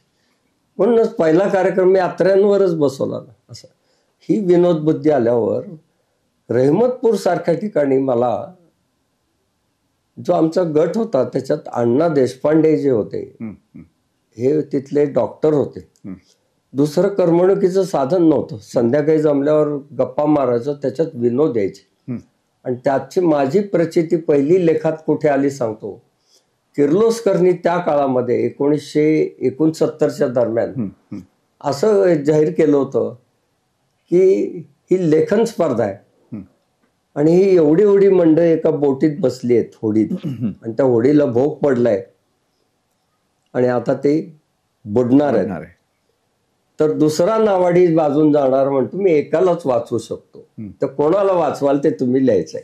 अरे वा. तर त्याच्यात बसलेले होते, ते एकेकांना मी बुडवत गेलेलो होतो. किंवा लता मंगेशकर बुडवल्या का की तुमचा आवाज आम्हाला चांगला मिळणारच आहे याच्या पुढे सुद्धा, जीवन काय कधी तुमचा कधीच जाऊ शकत नाही, अशा चांगल्या भावनेने त्यांना त्यावेळेला पुलंच्या बद्दल म्हटलं जायचं एअर कंडिशन शिवाय कार्यक्रम करत नाहीत असं मुंबईतलं होतं. काय पुलं आता थंडी वाजतेय का असं करत, आता काय नाही तुम्ही गेलात असे एक घालवत आणि शेवटी म्हणलं एकच माणूस फक्त या होडीत आहे, तो म्हणतोय मला वाचवा वगैरे काहीच बोलत नाही, आणि ते जयंत नारळीकर होते. हो हो हो. ते म्हणले काही काळजी करू नका, मी आत्ताच्या मधल्या काळात संशोधन करून हे बोटीचं बुजवलेलं आहे आणि त्यांना मी वाचवलेलं होतं. आणि मला किर्लोस्करनी ती शाबासकी दिली होती की तुम्ही किती हसत खेळत ते मांडलंय, तिथं मला कळलं आहे. आणि पुढं मग काय झालं, साप्ताहिक सकाळची कथा स्पर्धा होती, त्याच्यामध्ये माझी कथा पहिलीच आली. सारडा समीक्षक होते आणि बालगंधर्व मध्ये मला त्याला पुरस्कार मिळाला. आणि मग मला कळलं की अरे आपलं लेखन आहे. बँकेतले पगार बंद अशी ती कथा लिहिलेली होती मी, की बँकेत अर्धा भाग वाईट सर्व्हिस दाखवलेली असती, कोणी तुसडे न बोलतोय, लक्ष देत नाही असं. आणि बँकेत एक परिपत्रक येतं की यापुढे बँकेतले पगार बंद केलेत, तुम्ही जेवढ्या ठेवी आणाल तेवढं तुम्हाला त्याच्यावर कमिशन मिळेल. ती अर्ध्या भागात संबंध पुढच्या अशी रंगवली होती. वा, तो पेन्शनर दिसला की बाहेर या या या पायरी आहे जरा इथे इथे बसा बसा, पाणी देऊ का, हे करू का, असं करत करत त्याला हे करतात. त्याचा सिनेमा झाला पुढे, त्याचा सिनेमा केला. अमरावतीला बाजी बदली झाल्यावर अमरावतीचे लोक सिनेमाचेच मालक आहेत सगळे. ते बसल्या बसल्या आपण जसं म्हणतो एकांकिका बसू तसा एक सिनेमा काढून अमरावती सिनेमाचं बिझनेस केलं. ते संबंध मध्य प्रदेशचे सिनेमाचे हक्क विकत घेतात. छोटं ऑफिस असतं, फक्त नटी कोण आहे बघायचं, स्क्रिप्ट काय आहे आणि गाणी काय, त्याच्यावर पैसे लावायचे आणि ते वसूल करायचे सिनेमाला. सगळी यंत्रणा त्यांच्याकडे असायची असं. त्याच्यात ना तर त्याच्यात तो हे सगळं कथेत या अर्धा भाग चांगला अर्धा वाईट. आणि माझं पोस्टिंग असतं ट्रेनिंग कॉलेजमध्ये, तिथं कोण खातेदार येत नाहीत, तेव्हा मला काहीच करता येत नाही. आणि मी एकदम किंचाळतो, स्वप्न पडलेलं असतं त्याच्यात मी किंचाळतो आणि म्हणतो माझ्या खात्यात पगारच नाहीये, माझा चेक परत आलाय. काय झालं त्यावेळेला मग कळतो. सौ म्हणते अहो काय स्वप्न पडलं का, स्वप्न आहे. तरी खात्री करायला मी बँकेत जातो आणि तो क्लर्क त्या पेन्शनरच्या अंगावर ओरडत असतो, तेव्हा मला समाधान वाटतं. आपण आता सत्यात आलो. या कथेला पुरस्कार मिळाला. मग ही विनोद शैली येत गेली. बऱ्याच लेख मग मागणी तशीच यायला लागली, मग मी विनोदी लेख लिहायला लागलो. आणि कुठेही लेखामध्ये ज्याला टवाळपणा किंवा सवंग असं काही नाहीये, म्हणजे हे सगळे बौद्धिक विनोद आहेत. ते वाचताना ते इतकं छान वाटतं, कारण आपण विनोद म्हणल्यानंतर बघतो आजही क्षेत्रात की वेडे वाकडे अंगविक्षेप किंवा काही भाषेमध्ये सुद्धा आपण असं बघतो टवाळपणा येऊन त्यांनी विनोद केलेले असतात. पण याच अनुषंगाने तुम्ही आळंदीला जेव्हा अखिल भारतीय संमेलनामध्ये तोच विषय होता की आजचे विनोदी साहित्य खरोखर विनोदी आहे का, तेव्हा हा आजही प्रश्न लागू आहे पण की खरंच वाटतं तुम्हाला आजचंही विनोदी साहित्य खरंच विनोदी आहे? बरोबर आहे, तेव्हाचा प्रश्न आजही लागू आहे. आता पहा, आपण टीव्हीवर इतके हास्याचे कार्यक्रम बघतो, तुम्ही त्यातल्या नोट्स काढा आणि नंतर थोड्या वेळानं गपल्या गटवामध्ये तो विनोद सांगा, कोणी हसणार नाही. भाऊ कदमला हसतील, कारण त्यावेळेचं वातावरण आणि ते तसं कॅरेक्टरला हसतात. तो मुळातला हे नाहीच आहे. प्रसंगातनं विनोद काय याचे आपल्यातले कुलगुरू म्हणजे चिवी जोशी. त्या आजही अजरामर आहेत, आजही अजरामर आहेत.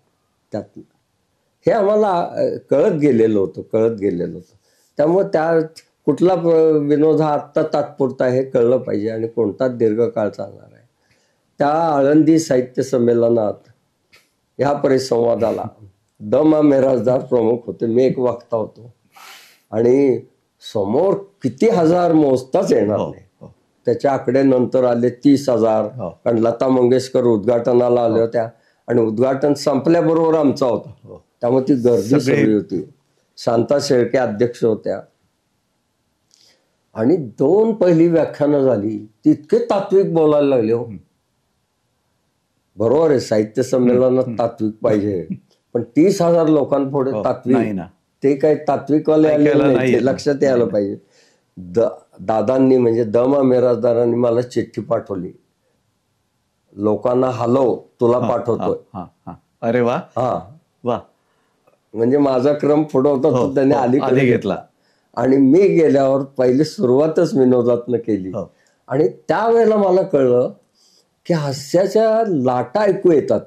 आत्ता आली आहे, आत्ता आली आहे, आत्ता आली आहे, आत्ता आली आहे, इतक्या याच्यात ऐकण्याच्या याच्यात. आणि तोपर्यंत आपण थांबायचं असतं, तोपर्यंत पुढचं गायचं बोलायचं नसतं. ही धमालच त्यावेळेला झाली सगळी. असं आणि केवढी सकारात्मकता तयार होते आणि ती खरोखर जाणवते. आणि मग काय तिथं माझं व्याख्यान गाजल्यावर सबन जिल्ह्यातनं पुन्हा आमंत्रण यायला लागली, सगळीकडनं यायला लागली. असं पण म्हणजे काही जणांना कदाचित वाटेल की विनोदी लिखाण म्हणजे काय, सहजगत्या करू शकतो, पण तसं नाहीये. त्याच्या मागे खरं तर मोठा बौद्धिक विचार असतो. कारण अनेकदा लोकांना अंतर्मुख करणाराही विनोद असतो. तो वरकरणी लोकांना कळतोय का नाही बघायला मी माझ्या विनोदाच्या भाषणात विया बुवांचं उदाहरण वापरतो. विया बुवांचं लग्न झालं, आता सौला घेऊन कुठं फिरायला जायचं तर खेड्यातला मित्र होता, तो म्हणला माझ्या घरीही आधी. ते बायकोला म्हणले जाऊया, एवढं प्रेमानं बोलवतोय आणि तुला नाही तिथलं आवडलं तर नंतर जाऊ महाबळेश्वरला. पण ते तिथं गेले आणि त्याने गेल्यावर म्हटल्या संध्याकाळी आम्ही दोघं बाहेर फिरायला पडलो. त्यावेळेचं काय पूर्ण असा एकांत. आणि गावाबाहेर जाऊन पुलाच्या तिथं बसले दोघं. समोर पाठी पाहतात तर लिहिलं होतं विष्णू मंदिराकडे जाण्याचा रस्ता, ज्यांना लिहिता वाचता येत नसेल त्यांनी शेजारच्या चांबाराच्या दुकानात विचारावे.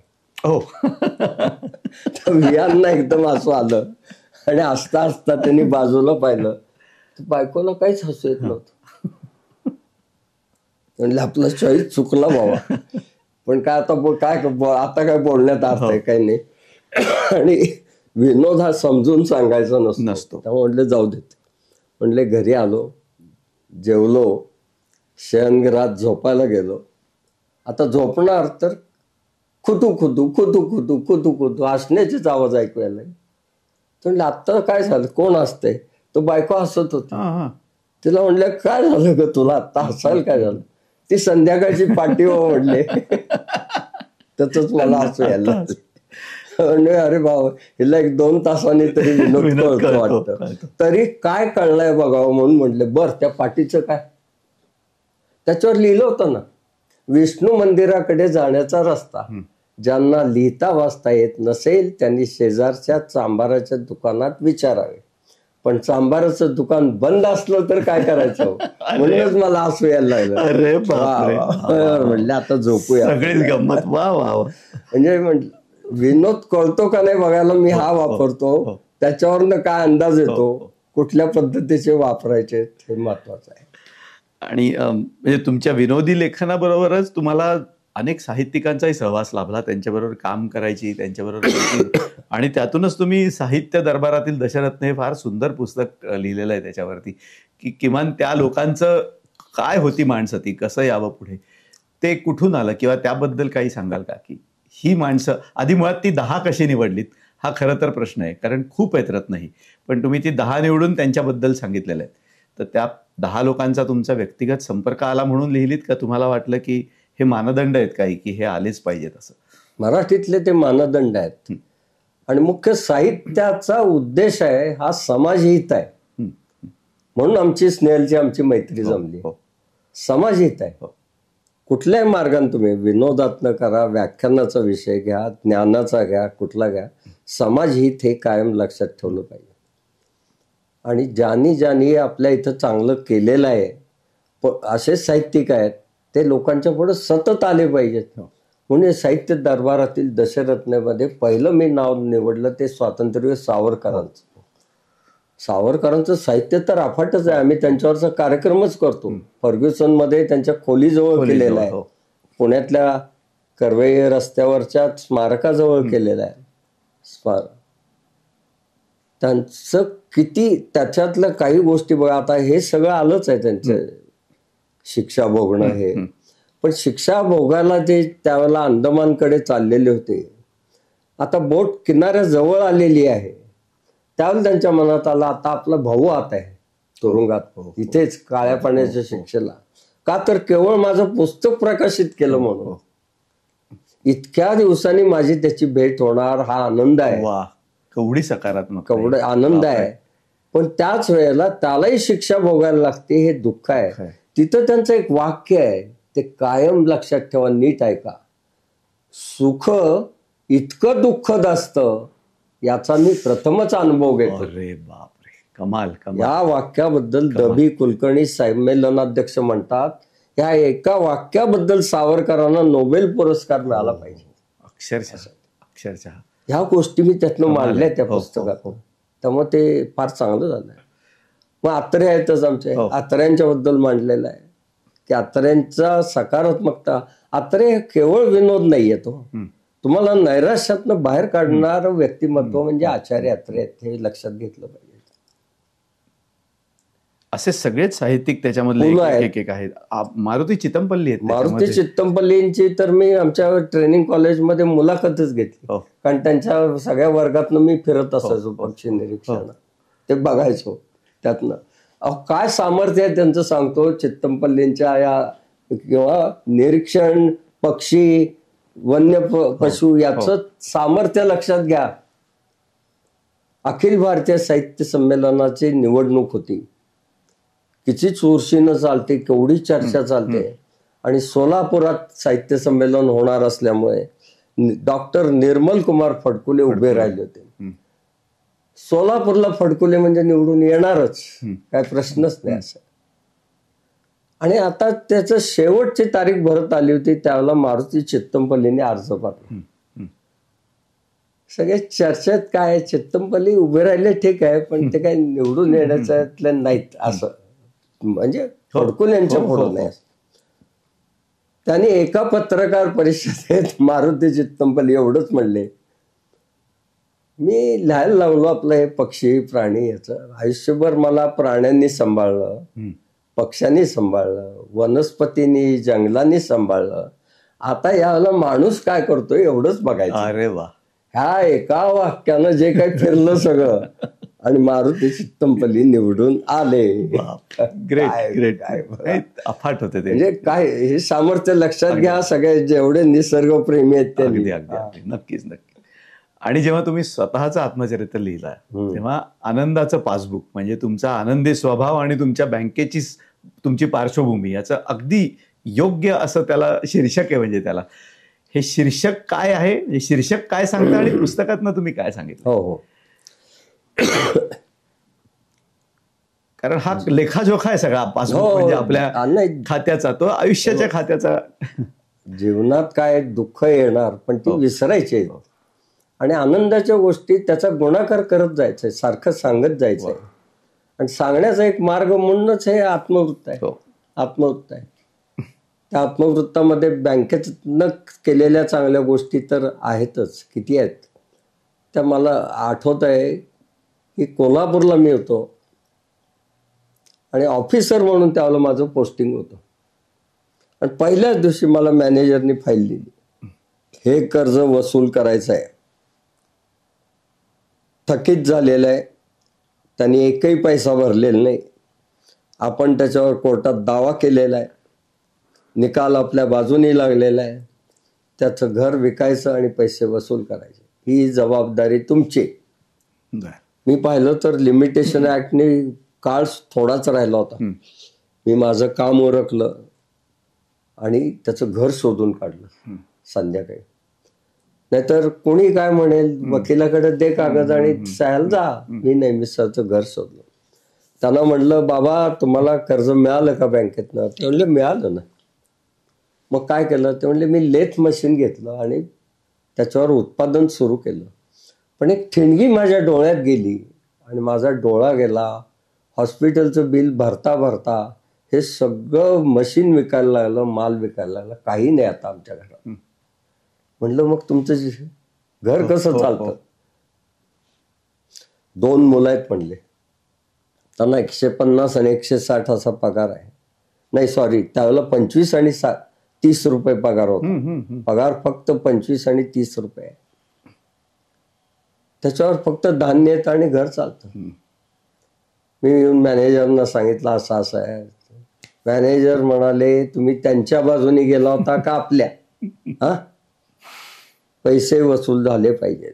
मी म्हणलं होणार, मी सांगतो तसं करूया. आपण त्या 2 मुलांना आपण चांगल्या नोकऱ्या लावूया. मी फोन लावतो आपल्या 2 खातेदारांना, तुम्ही बोलायचं. आणि एक घाडगे पाटील इंडस्ट्री आणि एक कोल्सन कंपनीला फोन लावले आणि त्या दोघांनाही तिथं 150 आणि 160 रुपयावर नोकऱ्या लागल्या. त्याच्या फरकातनं मी त्याचं ते कर्ज वसूल करून दाखवलं. अरे वा, ग्रेट ग्रेट. त्याचं घरही वाचलं. त्याचा एक डोळा राहिला होता, त्या डोळ्यातनं येणारा जो अश्रू होता, आनंदाश्रू, तो मला अजून आठवतो. केवढं काम केलं कमाल. आणि पुढे 2 वर्षांनी मी इथं घरी बसलेलो असताना दुपारच्या वेळी बेल वाजली, दार उघडलं. तो म्हणाल मला ओळखलं का? नाही म्हटलं. तुम्ही मला घाडगे पाटील इंडस्ट्रीत नोकरी लावली, मी तो आहे, माझं लग्न ठरलंय. आणि वडील म्हणले त्यावेळेला जो अधिकारी होता तो जर लग्नाला आला तर तुझं लग्न होईल. म्हणून म्हटलं मी शोधत शोधत 2 दिवसात तुमचं घर शोधून इथे आलेलं आहे, तर पाया पडतो आणि या लग्नाला. हे खरं प्रशस्त. तर ह्या गोष्टी बँकेतही करता आल्या, सगळ्या चांगल्या आहे खूपच. आणि त्या वेळेला त्या गोष्टी मी करत राहिलो, खूपच पद्धतीने हे केल्या.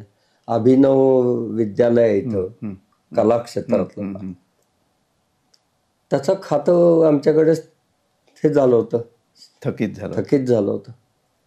आणि त्याचा लिलाव करायचा होता. तर माझी विद्यार्थ्यांनी मंडळ स्थापन केलं होतं आणि त्यांचा मोर्चा आला आमच्या याच्यावर. म्हटलं अरे आम्हालाही विकायचं नाहीच आहे.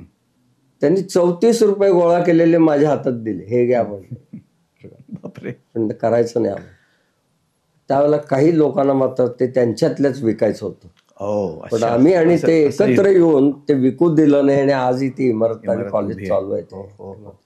असं त्या पातळीवर करता येईल ते आम्ही सगळं करतच होतो. अशा 2 गोष्टी महत्वाच्या आहेत सर तुमच्या याच्यातल्या त्या विचाराच्या. म्हणजे स्नेहल प्रकाशनशी तुमचा संबंध कसा आला या सगळ्यात? कारण तुमची वेगवेगळ्या ठिकाणी पुस्तकं झालीत आणि आता पुढची पुस्तकं तुमची स्नेहलकडनं केली. तर स्नेहलशी कुठून तुमचा स्नेह जुळला? स्नेहल प्रकाशनचे रवींद्र घाटपांडे हे जनता सहकारी बँकेत होते मॅनेजर, आणि तिथं मी व्याख्यानाला गेलो होतो. आणि व्याख्यान माझं बँकेचं असलं तरी नेहमी विनोदानं भरलेलं असायचं.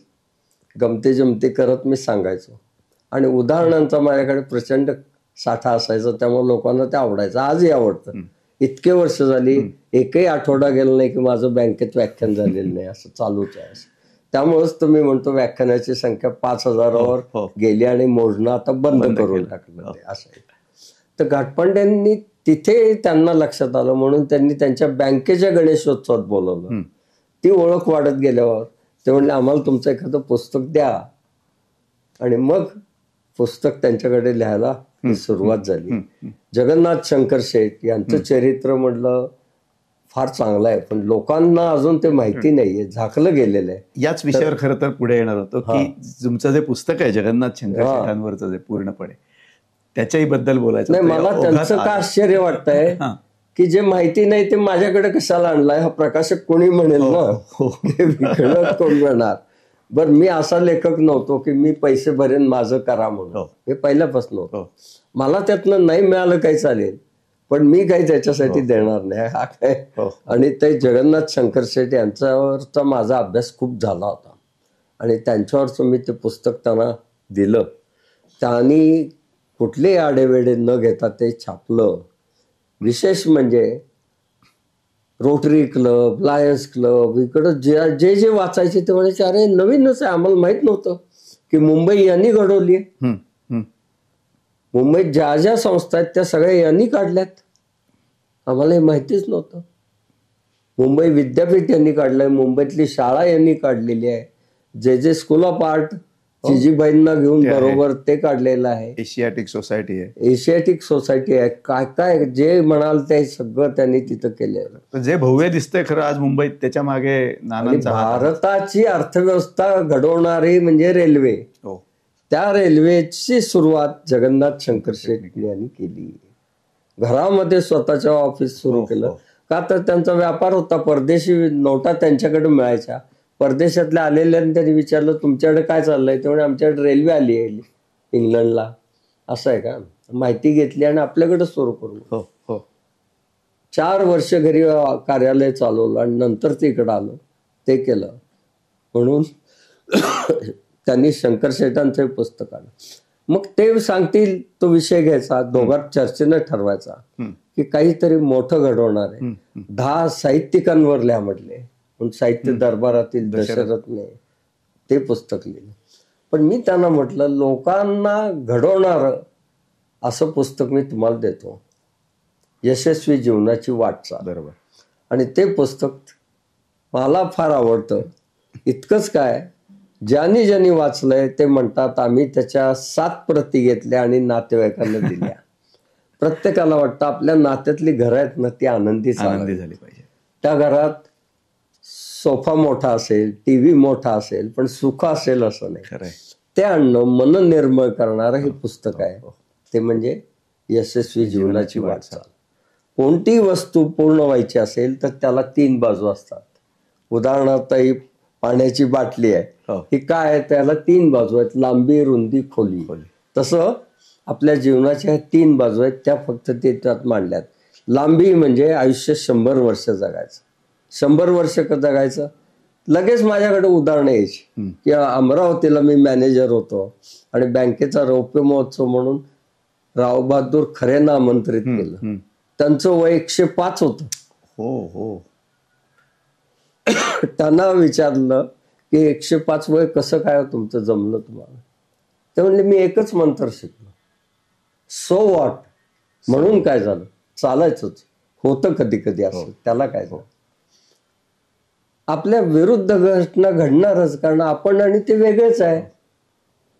तो वेगळा वागणार, पण तो आत्ता असं वागतोय, नेहमीच वाईट वागेल असं नाही. सो व्हॉट, चालायचं. खरंय. असे एक एक मंत्र मी त्यातनं दिलेले. हे नेहमीच आवडतं माझं उदाहरण म्हणजे सर विश्वेश्वरय्या. पुण्यामध्ये शिक्षण झाल्यावर त्यांनी खडकवासला धरण बांधलं. भारतरत्न त्यांना मिळालं. इतकी मोठी व्यक्ती. त्यांचा 98वा वाढदिवस होता. त्याला पत्रकारांनी त्यांना विचारलं, सर तुमचं वय आता 98 आहे, तुम्हाला मृत्यूची भीती नाही का वाटत? त्याला ते म्हणले, तसा यमराज घरी आला होता 1-2दा आणि माझी चौकशी केली, पण घरचे म्हणले ते आता कामात आहेत. कामात असताना ते कोणाला म्हणजे कोणालाही भेटत नाही. यम परत गेला. तात्पर्य काय, कामात राहा, कामात राहा, कामात. त्याला नोकरीलाच जायला लागतं असं नाही. भाजी निवडायचे, कामातच आहे. वर्तमानपत्राच्या घड्या नीट लावतोय, कामातच आहे. प्रत्येक गोष्टी वाचन करतोय, कामातच आहे. सतत कामात राहायचं. हा लांबीत दिला. रुंदीमध्ये तर काय आर्थिक दृष्टीने सगळं सांगितलं. उठसूट जामीन राहू नका. आणि आपल्या घरातल्या ड्रॉवरमध्ये राष्ट्रीयकृत बँकेची एक तरी फिक्स्ड डिपॉझिट पाहिजे. लग्नाला जायचंय, कपडे घालायला चांगले, आपण तिथले काढतो, त्याला हळू ड्रॉवर उघडायचा. आहे बाबा, कोणी नाही तर ही रिसिट आहे फिक्स्ड डिपॉझिट, परत लावायची. ज्याला ही रिसिट दिसती त्याचं आयुष्य 10 वर्षानं वाढतं. अगदी खरं आहे. अशा गमती मी त्या रुंदीमध्ये. मग पुढचा ऑडियन्स बघून त्यांच्या दृष्टीनं सांगायचे ते चॅप्टर्स आहेत की नोकरी कशी करावी किंवा व्यवसाय कसा करावा. पण खोली भाग महत्वाचा आहे. त्यातच घर. खोली म्हणजे काय, 100 वर्षाचं आयुष्य आहे. पैसे ठीक आहे, सगळं चाललंय, तरी सुखानं जगायचं असेल, आनंद घ्यायचा असेल तर काय करायला पाहिजे. उत्कृष्ट कपड्याने हा 90% भाग झाकू शकतो. त्याचे 100 पैकी 10 गुण मिळतात. पण हा 10% भाग जर समाधानाचा, आनंदाचा, हास्याचा असेल तर 100 पैकी 90 गुण मिळालेच म्हणून समजा, असं सांगायचं. वा. आणि ते करायचं. म्हणजे यशस्वी जीवनाची वाटचाल हे मला भावणारं पुस्तक मी त्यांना सुचवलं. त्यांनी ते आनंदानं घेतलं. चांगलं चाललेलं आहे, काही प्रश्न. नाना शंकर शेठांचं चरित्र जे तुम्ही लिहिलंय त्याच्यात प्रस्तावनेमध्ये बाबासाहेब पुरंदरेंनी असं म्हणलंय की नाना जर 30-35 वर्ष आधी जन्माला आले असते, जर तरचा भाग आहे असं ते म्हणतात. तर कदाचित चित्र वेगळं दिसलं असतं किंवा कदाचित ब्रिटिश आलेही नसते, इथपासून बाबासाहेब अगदी सांगतात आपल्याला. श्याम बुरकेंना असं वाटतं का की 30-35 वर्ष आपण आधी जन्माला आलो असतो किंवा 30-35 वर्षानंतर जन्माला आलो असतो तर काही वेगळं झालं असतं? कशाबद्दलच? त्या राज्य बाबासाहेबांच्या बद्दल? म्हणजे जे बाबासाहेबांनी नानांबद्दल लिहिलंय असं तुम्हाला स्वतःबद्दल वाटतं का की आपण 30-35 वर्ष आधी आलो असतो तर कदाचित काही जास्त झालं असतं किंवा काही कमी झालं असतं किंवा अजून पुढे आलो असतो 30-35 वर्ष, असा वेगळा फरक पडला असता? नाही, फारसं तसं सांगण्यात म्हणजे उगीच सांगायचं म्हणून काय होईल. 30 वर्ष आधी असतो तर त्यावेळेचा पारतंत्र्याचा भाग होता आणि मग ते संगीत नाटक त्यातच राहिलो असतो आम्ही, कला क्षेत्रातलं जायचं म्हणजे तुम्हाला किंवा वडिलांचा सराबी व्यवसाय होता त्यातच गेलो असतो. पण सुवर्ण नियंत्रण कायद्यानंतर वडिलांनी सांगितलं आता याच्यात काही राहायचं नाही म्हणून आम्ही आमचं सर्व तुम्ही योग्य वेळेला बाहेरच पडलो आणि हे चांगलं मिळालं आणि चांगलं मिळालं. अजून 30 वर्षांनी काय होईल AI मुळे आमची ही कला लोक असं ऐकायला जमतील का नाही, घरनच बघू म्हणतील आणि काही लिहिलं तर हे तुम्हीच लिहिलंय का, त्यातनं घेतलंय का, अशा शंका हे करतील. पण आता आम्हाला माझ्या साहित्यात जास्त काय माहिती का, मी वाचन फार केलंय असं नाही, मी खूप माणसांना भेटलोय ना, त्यातलं काय पॉझिटिव्ह मिळालं याच्या मी नोट्स ठेवतो आणि त्या सांगत सांगत राहतो. ते इथं आलेलं आहे. अगदी तुम्हाला उदाहरण सांगतो रणजित देसाईंचं. कोल्हापुरात असताना माझ्याकडे कामाला रणजित देसाईंना घेऊन यायचं कोवाडवरनं, कोल्हापुरात त्यांचं व्याख्यान करायचं. ते गेलो कोवाडला, त्यांच्या घरी बसलो, चहा घेतला, निघालो. त्यांनी घर दाखवलं, इथं ज्ञानेश्वरी लिहित आहेत, असं मोठं पोर्ट्रेट आहे, खाली बसून ते लिहितो म्हणले. पुढे बेळगावला आलो, त्यांनी मराठी म्हणून मित्र आहे त्याला बरोबर घेतला. ते म्हणले मला स्वामीला पुरस्कार मिळाल्यावर यानं पहिलं माझं अभिनंदन केलं. ते कसं केलं सांगतो म्हणले, हे रणजित देसाई सांगतात. ते म्हणले तू त्या ज्ञानेश्वरांच्या खाली लिहितोस कराय. मला एक शंका होती की खरंच ज्ञानेश्वरांनी रेड्याच्या तोंडून वेद वधवून घेतले असतील का नाही, पण तुला पुरस्कार मिळाला तेव्हापासून कळलं की कराय. पण म्हणले मला इतके पुरस्कार मिळाले पण ज्ञानेश्वरांचा रेडा हीच पदवी आतापर्यंत आवडते. आणि कोल्हापूरला आल्यावर म्हणले मला भाऊंच्याकडे घेऊन चला, खांडेकर. आणि खांडेकरांनी ते म्हणले की मला हे पुरस्कार मिळाल्यापासून इतकी आमंत्रण येत आहेत व्याख्यानाची. एक आमंत्रण आलंय ते असं आहे की साहित्य आणि अध्यात्म, मुंबईचं आहे आमंत्रण. मला काही त्याच्यात रस नाही, मी त्यांना नाही म्हणून कळणार आहे. पण म्हणलं आज भाऊंना भेटतोय, त्यांना विचारू आणि मग कळवू. भाऊसाहेब काय म्हणले ते नीट ऐका. ते म्हणाले नाही म्हणू नकोस, वक्त्याला जी आमंत्रण येतात ती त्याला त्यातलं ज्ञान असतं म्हणून येतात असं नव्हे. ते ज्ञान प्राप्त करण्याची त्याच्यात क्षमता आहे म्हणून त्याला ते आमंत्रण येतात. मधल्या काळात अभ्यास कर आणि व्याख्यानात जाऊ. दुसरं लक्षात ठेव, नीट ऐक, लक्षात ठेव, स्त्रियांना जशी ठराविक काळातच मुलं होतात तशी वक्त्याला ठराविक वयापर्यंतच आमंत्रण येतात. जा. असं ऐकल्यावर मला आणखी पुस्तकं काय वाचायचे, तो किती किती लोकांच्याकडनं मी ऐकत गेलो. तुम्ही तुमच्या विनोदाच्या संबंधात जे एक म्हणलात ते बोलू आणि आपण आज थांबूयात की आपलं डायनिंग टेबल हे हसरं व्यासपीठ करा. आपल्या घरामध्ये सतत विनोद असू देत रोज एकदा. हे तुमचं जे म्हणजे विनोद आणि त्यातनं येणारी सकारात्मकता ह्याच्यावरचं जे तुमचं आहे, डायनिंग टेबल हे व्यासपीठ झालं पाहिजे आपलं हसं, ह्याच्याबद्दल सांगूयात आणि आपण थांबूयात. आज मोठी विवंचना आहे की घरात टिकतील का नाही, कारण सगळं वेगाचं आयुष्य झालेलं आहे, वेगाचं झालं. त्यामुळे एका वेळी उठणं नाही, एका वेळी फिरायला जाणं नाही, एका वेळी जेवणं नाही, मग घरात टिकणार कशी. ते एक वेळ तरी घरातली अशी ठेवा तुम्ही की एका वेळेला डायनिंग टेबलवर आहे आणि त्यावेळेला फक्त सकारात्मक गोष्टी बोला. ते झालं का रे, ते झालं का, नाही करायचं. म्हणून मी घरातलं डायनिंग टेबल हसरं विद्यापीठ करा म्हणतो. आणि इतक्या साहित्यातल्या एवढ्या सकारात्मक गोष्टी आहेत त्या तिथं सांगत राहायचं. नुसत्या मराठीतल्या जरी सांगितल्या तरी त्या इतक्या आहेत की किती दिवस त्या आनंद घेता येईल. या अगदी जिथं वेळ कमी तिथं आम्ही अगदी थोडक्यातला विनोद सुद्धा सांगतो की पुलं आणि गदिमा दोघांचं एकत्र व्याख्यान झालं होतं आणि उतरल्यावर मुलांनी सह्याला पुलंच्याकडे गर्दी केली. पुलंच्या लक्षात आलं अण्णांची सही कोणच घेत नाहीये. ते म्हणले अरे त्या मुलाला म्हणले अण्णांची घे सही. तो म्हणला मी घेतलीये गेल्या वेळेला. अरे घे रे, आता त्यांचं अक्षर सुधारले, घे पण. किती छोट्या वेळात असं करतो आणि काय ते आहे, ही ताकद आहे विनोदाची, हास्यातल्या त्यात नाही करणं. असे प्रचंड हा साठा आहे. म्हणून आम्हाला स्नेहल प्रकाशांनीच पुन्हा एक चांगलं विनोदाचा खजिना हे पुस्तक काढायला दिलं. ते त्यातनं निघालं. ते तर इतक्या जणांना भेट दिली जाते. आमच्या ओळखीच्या एक डॉक्टर राधा संगमनेरकर आहे, त्या म्हटल्या की अनेक डॉक्टरांना वगैरे आम्हाला दिवाळीत वगैरे किंवा काहींना भेट द्यायची असते, तर काय त्यांना काही दिलं तर काय, त्याच्यापेक्षा त्यांच्या घरातल्या डायनिंग टेबलवर हे आश्रम विद्यापीठ पोहोचवायचं.